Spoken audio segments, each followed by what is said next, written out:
Hey everybody, it's SuzyQ, and this is the SuzyQ Report for January the 19th, 2020. There has so much been going on in the last few days, and I know I've been missing in action, but I am back, and we're going to cover some of the events that transpired in the last few days. We're also going to discuss the Virginia crisis that's about to happen, but before we do that, let's just go over some of the things that's happened over the week. So Iran is still in the middle of crisis. They've got the Iranian people who are protesting the government, the dictatorship that is there, the mullahs, and all those in leadership that have been lying to them. They have been deceiving. They have been controlling the people. They shot down the Ukrainian airliner, killing 176 people. And the more and more that we look at it, the more and more it looks like it was intentional. It wasn't an accident. And the Iranian people are tired of being lied to, tired of being deceived, tired of that we have funneled between the last presidency here, funneled over $150 billion to Iran, and sanctions being released, and actual funds, money. And they have done nothing but create propaganda against America and against Israel. They've deliberately brainwashed their people into hating America and Israel. They have been using their funds for nuclear development and for weapons to be used, and not taking care of their people. And the people are tired of it. The people have had it. They've been working on this regime change for quite a while. This resistance to the Iranian government has been in place. If you go to Voice of Restart, .com, you will see that this movement, Syed Mohammed Hosseini, I guess, is the leader of the Restart movement. And he breaks it down, what they're looking for. This has been going on for a while. They've been building steam and building relationships with other people inside and outside of Iran. And they were waiting for the moment that it would go full steam ahead. And the moment happened, first of all, when we took out Soleimani, and second of all, when Iran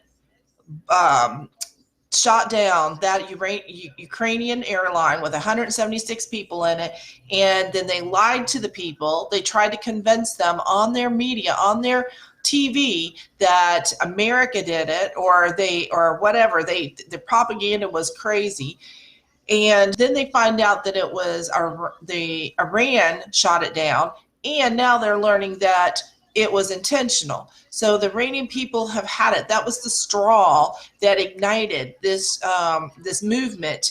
I mean, it was already in the formation, but that was the match that struck the powder and started this. So anyway, but if you're wondering, I mean, they're not looking to just take this one down and put another dictatorship up. They're done with dictatorships. They're done with these theocracies. They want a constitution. In fact, some of the writings that I've read, they're looking to do something like the U.S. Constitution. And they've got it, it's called, what they're looking to do is, let's see, where's their goals? Let's see. Restart opposition supporters are currently introducing laws from the Constitution of Cyrus the Great Empire to the public in Iran by distributing leaflets and flyers and informing Iranians living abroad by publishing these principles on social media and face-to-face interactions. So they're looking to create the Constitution of Cyrus. And it's based on the great empire that was around previously to all these dictatorships and stuff. But it is very similar to the U.S. Constitution. I don't know all the details of it, but that's what they want to form. In general, the main goal of Cyrus the Great Constitution is to empower people, material and spiritual spiritual wise, along with raising their awareness and consciousness. This will be a mental and practical restart to build the relationships between the people and the government, all members of the society and the government officials, based on knowledge and competency. So they want this government to have, say, for instance, the judicial system, the government, and the parliament must be formed of most qualified and wise people to fulfill the rights of the citizens according to the Constitution. So you can see they're trying to build a government similar to what ours are, so that there's checks and balances, and so that people are represented, not a dictatorship or a family or people trying to control, or a theocracy. They want dialogue from different members of society to build this constitution and this government that is going to be, support freedom of religion, freedom to, freedom for the people. And so this is exciting. But however, I believe there's going to be some more bloodshed before they get to this point, because you still got the government they're trying to bring this government down.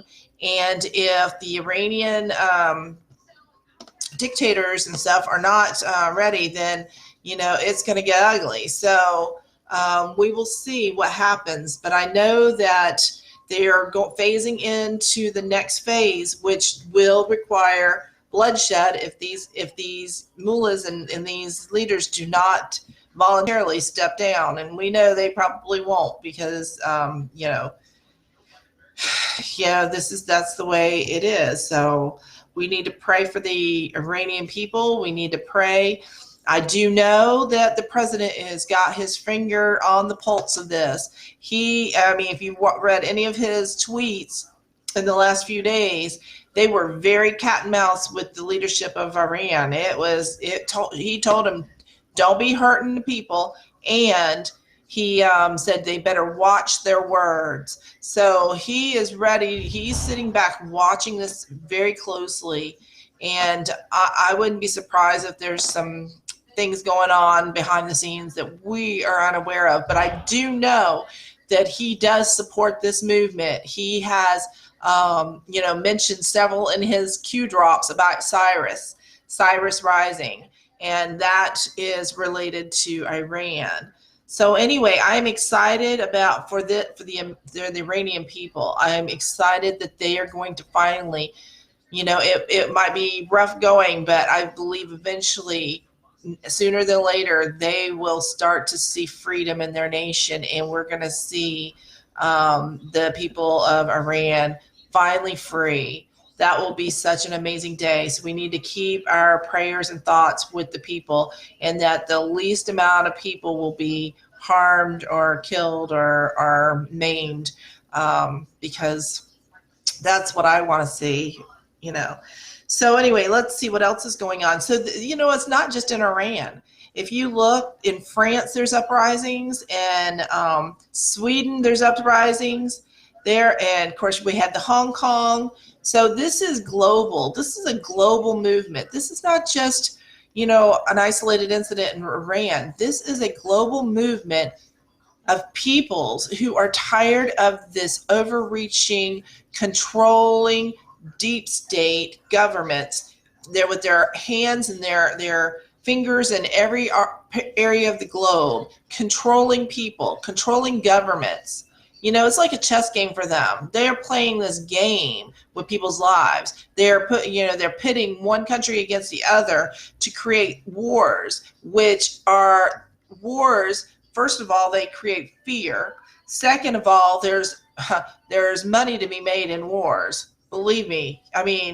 If they can threaten to shut off, oil supply or this or that, then this is the way they control and manipulate the globe and the people. And so then they use the media to spread their propaganda. And so we just need to support these people who are looking for freedom, to break out of this corruption and this deep state mindset. So just, look around, because I believe this is a divinely ordered thing. I believe this is a great awakening. I believe this is spiritual in nature. I believe that at the root of all this is a spiritual battle. It's a battle against control, because Satan comes to kill, steal, and destroy. He is the author of confusion. He is a controller. He's a manipulator. He is, he's into that mind illusions and deceptions. Okay, so that is what he has been doing because the Bible says that Satan is the prince of this world. His system is of this world, and we are not of the world. We are in the world, but not of the world.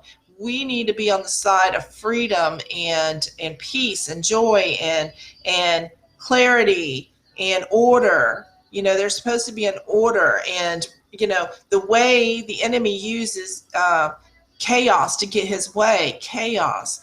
But we need order. We need things to be transparent and not manipulate. We need to, there's places for strategy. Right now, you're seeing a lot of strategy going on across the globe because President Trump and the military, they're behind him, and all those who are bringing down the deep state, they are very strategic. There is nothing going on by happenstance. There's nothing going on that is not already planned for, because I believe that everything, of course, the deep state and the powers that be on that side is fighting tooth and nail to hang on to every bit of their control and power that they have achieved, but they're losing because the president and the people behind the president have been cutting off their resources, because to fund the deep state, they were using child sex trafficking. They were using money laundering. They were using gun running. They were using all these different avenues to transfer wealth from the different nations. They would do it through foreign aid. What they do is they would send funds over under foreign aid to a nation, let's say Ukraine maybe. And so they would put it in their banks and do whatever. And then after these politicians would leave office, then they would get these nice little cushy book deals for millions of dollars. And then through these NGOs, they would funnel the monies back to those politicians. The monies were yours to begin with, yours and mine, the taxpayers' money. That's who they belong to. So there's this whole network of foreign aid and funds that was being funneled to other countries under the guise of foreign aid that were used to put in the pockets of George Soros and previous administration, or their children, let's say maybe Hunter Biden. Okay? So this is a system. So the president is breaking up that. He is exposing those corrupt money laundering schemes. He has put a big dent into the child sex trafficking industry. He has cut off their transportation systems. What do you think we've been going and cleaning house at the ports?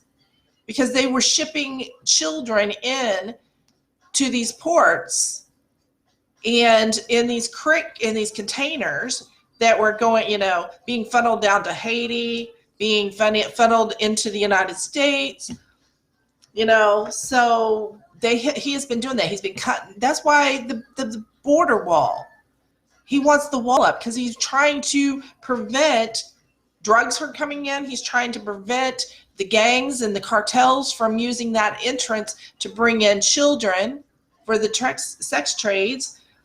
And, all sorts of stuff. And not to mention setting up sanctuary cities, and not to mention illegals voting to be able to keep these corrupt people in power. He has done so much damage to their network that they're desperate. They're like rabid animals doing whatever they have to do to survive. So that's what we're seeing, and we're going to see more of that coming up tomorrow. So anyway, what else we got going on? Let's see. Of course, like I said, France. Of course, we're there. You've seen all these stories about people of high ranking being arrested for child porn. This is no coincidence. Once you start unraveling that fabric, it just starts coming apart. You're finding place everywhere. You're seeing it everywhere, but it's all connected. It's all connected. This is not isolated incidents. This is a culture of the deep state. And that's why you're seeing it in high-level places. This guy, he's a UC Berkeley exec, arrested for possessing child porn in high places in religious institutes, in high places of universities, corporations, government, especially government, because government, the CIA, the Child Protective Services, the different ABC surveillance organizations, FBI, CIA, DOJ, all these different things, they all had their hands into this. And that's what the president's doing. He is weeding out these corrupt government officials. He is putting things in place to expose the child sex trafficking and the illegal corrupt dealings and stuff. So it is coming, and that is what this whole impeachment process is about. It is about them trying to put a stranglehold on the president and trying to get him out before he does so much damage that the deep state can't come back. And that is what he's doing. That is what he is doing. He has done so much damage that their last ditch effort is to try to get him out of office so he has no power. But we're winning. He is winning. He so many times Q has said we've got everything we need. They're just trying to unravel it in such a way that the American people can see it. Because with the deep state having control of the mainstream media, they can spin things any way they want to, and many people still are following them as their truth. And so they have to be awoken. The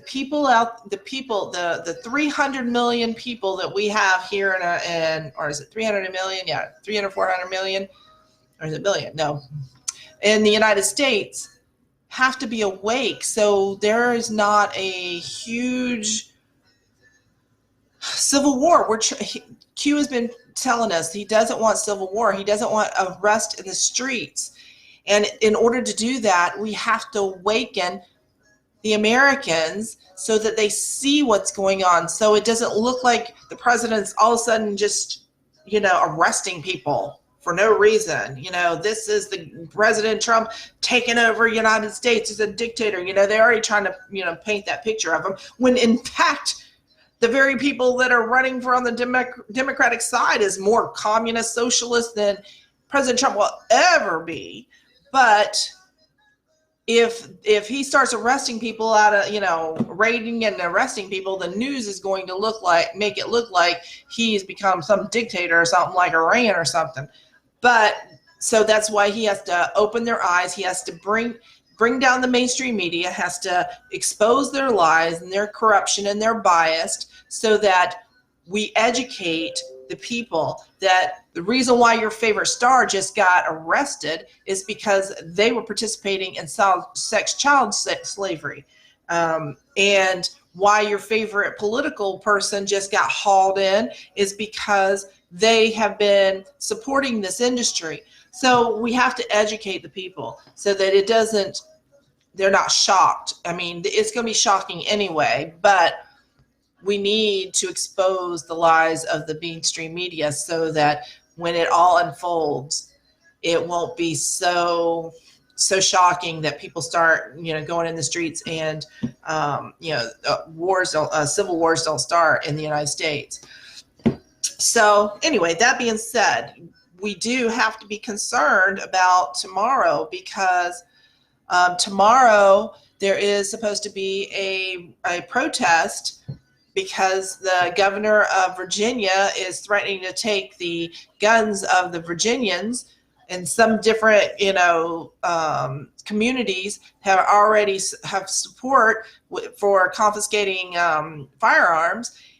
And so the people are going and protesting in Richmond tomorrow. The problem is that the deep state is so desperate, they would love to create a false flag scenario here. And if bloodshed started happening, what would happen?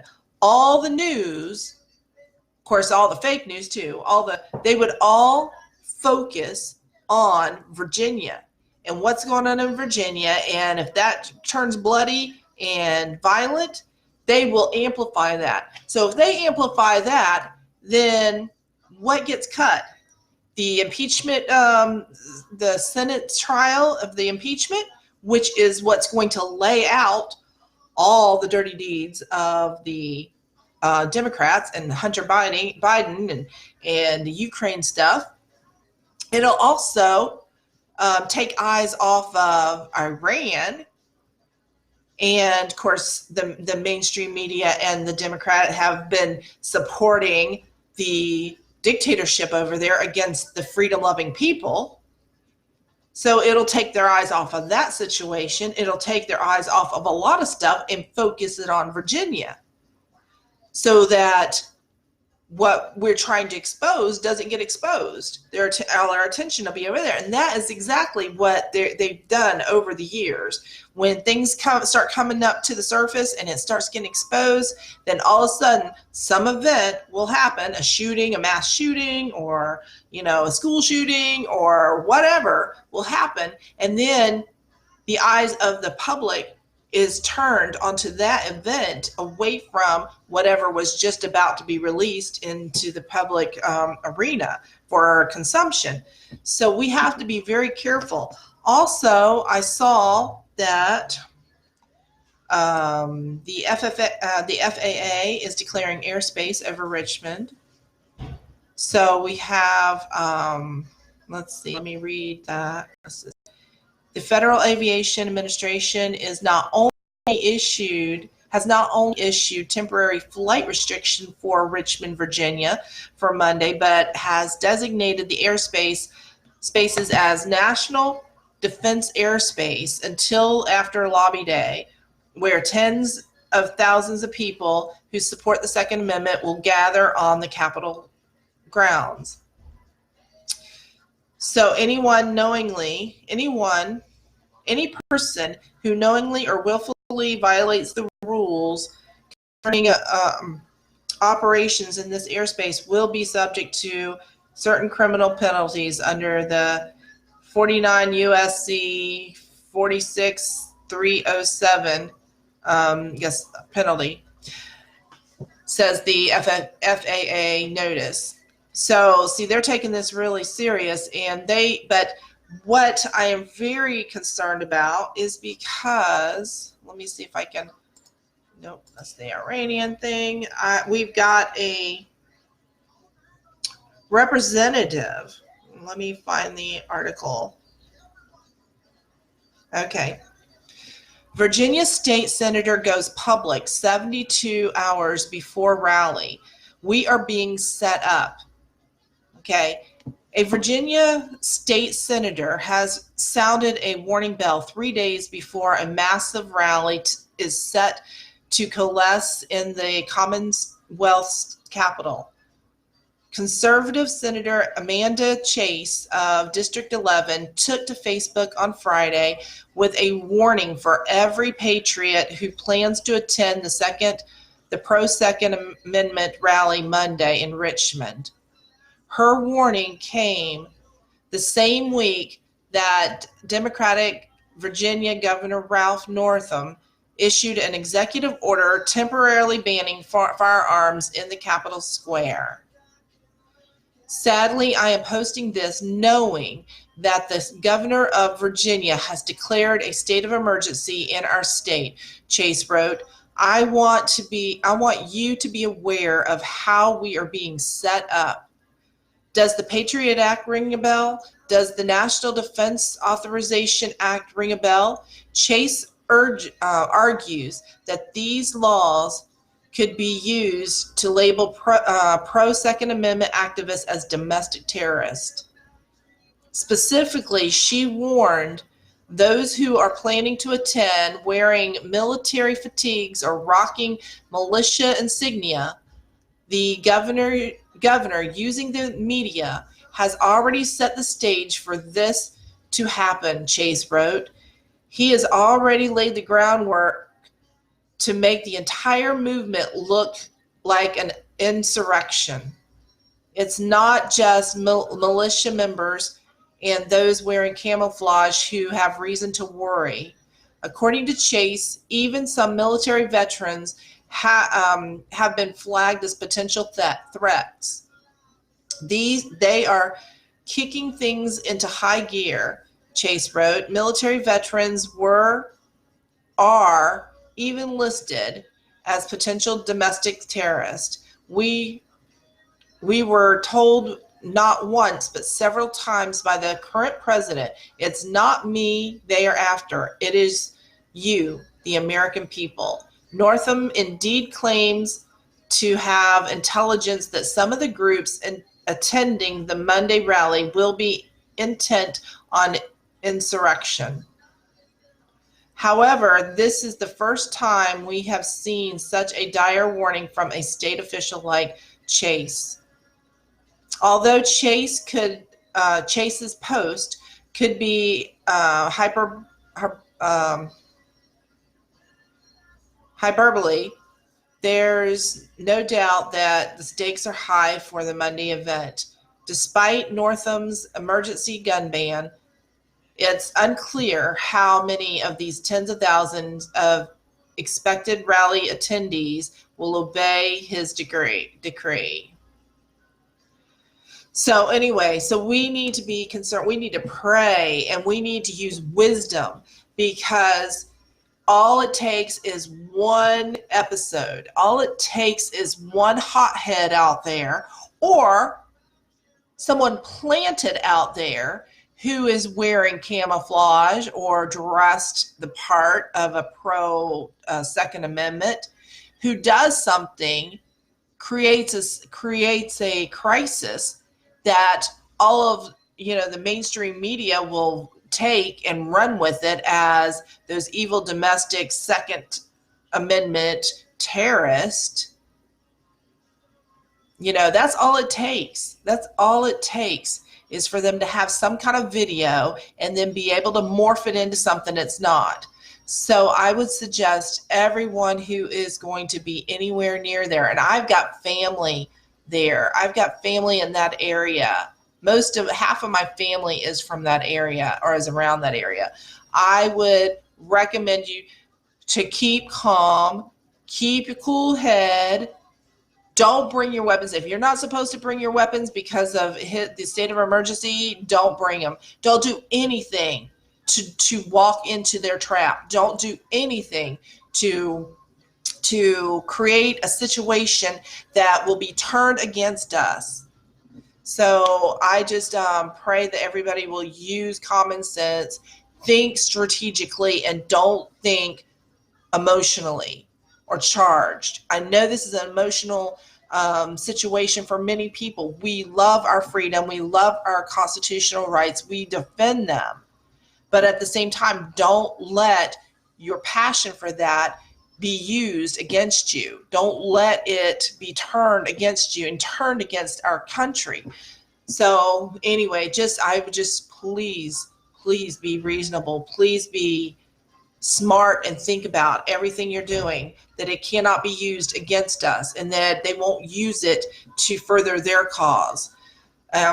Because the mainstream media will turn it against us. They always do. They always turn a situation, and then we find out later, after the average person have stopped watching the issue, then we find out, no, we've got proof that it wasn't us, it was them. So just use your common sense and pray. Let God guide you. I do believe that we need to stand up and be silent no more. But at the same time, we need to use strategy and we need to think before we act. So just remember that tomorrow. in the days coming, because, you know, it wouldn't surprise me if they set some actor up out there to do something that will make our side look bad, and take attention off of what's going on in DC, take attention what's going on in Iran, take attention and heat off of the deep state. I'm telling you, it is a mess. But you know what? The good thing is, the positive thing we can look at it is that we are so close to bringing them down. They are so desperate. And when you're desperate, you make mistakes. And when you're desperate, you say things you shouldn't say in public arenas. You know, this is what's gotten so many people in trouble with James O'Keefe's, because they say stuff and then we get to use that and show their true colors, just like he has been doing with the Bernie Sanders campaign. So I would suggest you watch those videos, because that is what they're trying to do. These people represent communist ideas and thoughts and socialism and all these isms that have done nothing but destroy people and kill people and control people. You know, so anyway, let's see what else is going on. You know, we're living in a great time, because I believe that this is the greatest awakening of modern history. I believe this is a global movement. It's not just United States. It's not just one country. This is a global movement. And I believe that there is a spiritual awakening as well as a political awakening. And so we just need to hang in there. I know it's easier said for me to do that than it is for your Iranians that are, you know, could lose their life for speaking up and standing up. But we can only do what we can do wherever God has placed us. And I mean, fortunately for me, I am in America where we still have freedom, but we are fighting to keep that. And I'm not in a place like Iran or another country that you are killed if you speak out. You know, what also I noticed that, so those people who videotaped the missiles shooting down the Ukrainian plane, so the Iranian authorities, do you think they went after the people who actually shot down the plane? No, they went and arrested the people who took the video of the plane being shot down. This is what dictatorships do. This is what communist countries do and governments do. They don't go after the corruption and the people who are doing the bad things. They go after the people who are exposing them. And so, you know, that's crazy. I mean, that's so foreign thinking to Americans. But yet we have people who are doing the same thing to us. They go after the conservatives who call them out on their crooked deals. They go after conservatives who are supporting the Constitution and the truth. And they might not go and kill us. Well, I guess if you're, you know, Epstein, they might kill you, but they don't kill us. I mean, they don't openly kill us for doing it. They will assassinate our character and our reputation. They will make us look crazy, make those conservative nut jobs look crazy. It's a conspiracy. They can do all that if you speak out against them. But fortunately, for the most part, we aren't going to be shot down in the middle of the street or arrested and put in, you know, a dungeon somewhere for taking a videotape of, you know, a missile and an airplane colliding. So we are fortunate that way. But you know what? If we do not support our president and stand behind him and our military, that could very easily be us. So we need to just follow suit. Let's not weaken our stance behind the president and behind the military and behind this movement to expose the crooked and expose the deep state. We need to stand and support our president. And, you need to make sure you're registered to vote. You need to make sure you're registered to vote. I know in the state of Florida, if you are not registered either Democrat or Republican, you cannot vote in the primaries. So if you want to vote in the Republican primary, you better make sure you are registered as a Republican and vote. And I know our primaries is in, I think, March 17th. So the last date that you can register or change your affiliation or update your voter ID is, I think, February the 18th, at least here in Polk County. Now, I'm guessing it's for the state of Florida, but in Polk County, because I had to go verify that because I'm going to be setting up a voters drive at my church leading up to the primaries. So I suggest you do the same thing. I suggest that you ask your leadership at your church, say, hey, can I set up a table and have voter registration cards there so people can, fill it out and mail it in or whatever. But whatever you have to do to get the attention out, so you need to be registered. And preferably, hopefully, I can't tell people who to register for, but hopefully you are around people with similar beliefs and similar expectations and similar political beliefs. Make sure they're registered. Tell them this is the most important election of our lifetime is this year. All these elections leading up to the presidential election is the most important, critical time for conservatives, Christians, people who support the president, to be registered to vote and to actually get off the couch and vote. Now you don't even have to get off the couch. All you have to do is, get a ballot sent to your house and you can mail it in. So there's no excuse for not voting. So you need to be registered, but make sure you get registered. So I asked my leadership at church if I could have a table to set up and have registration cards there to register. And they're put me on the schedule. So I am so excited about that. But you can do that. That take what? A couple hours on Sunday or Wednesday or however you want to set it up with your church. That's nothing. But the impact can be a make or break, because there's 30,000. I'm sorry.